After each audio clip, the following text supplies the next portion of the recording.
So, Jeremy, what's it like for you to be an LGBT person of faith?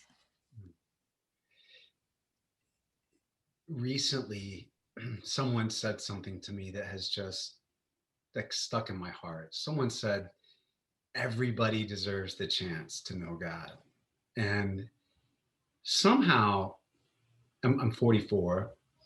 I grew up on a farm in Indiana, a very conservative environment. But somehow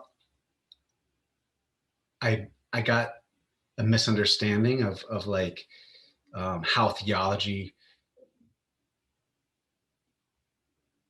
I came to misunderstand that theology is a barrier to a relationship with God. When in the truth of the matter is what this person said, which is that everyone has a chance and deserves to know their Maker.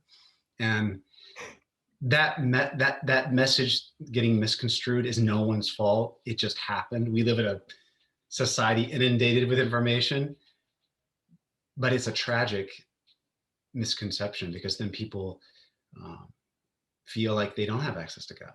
And we all do. That's a truth that we all know deep down inside, that God loves us. I think it's such a like it's that truth is so widely understood that it's lost its saltiness, so to speak, that God loves all of us.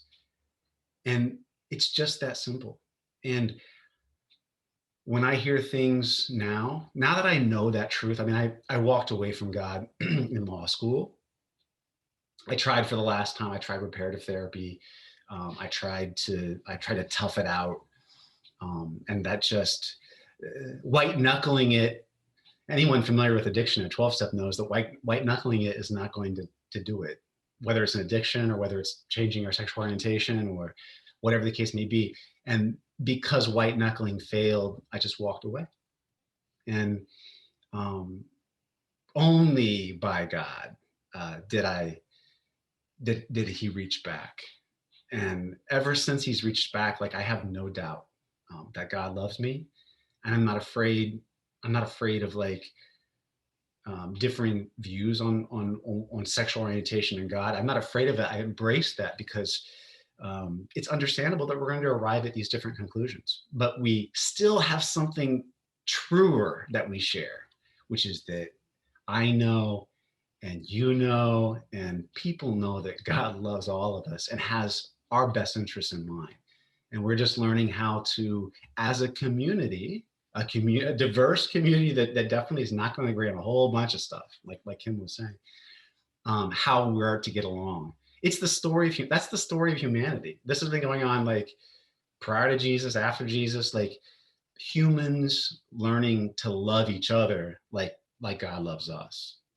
And it's just this, it's such an old story that we get distracted with the new and the shiny, and but it's an old story, but a meaningful story and a powerful story, and that's how I experience it now.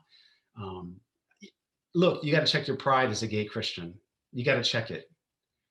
I start with myself, not with what others may say that could be deemed offensive or hurtful. I'm not demeaning think when people are injured by words, but when you know the love of God, like, and that God loves you, you can hear things and love people, even if in the moment you don't feel like you're being loved. And that makes you, well, it makes me a happier person.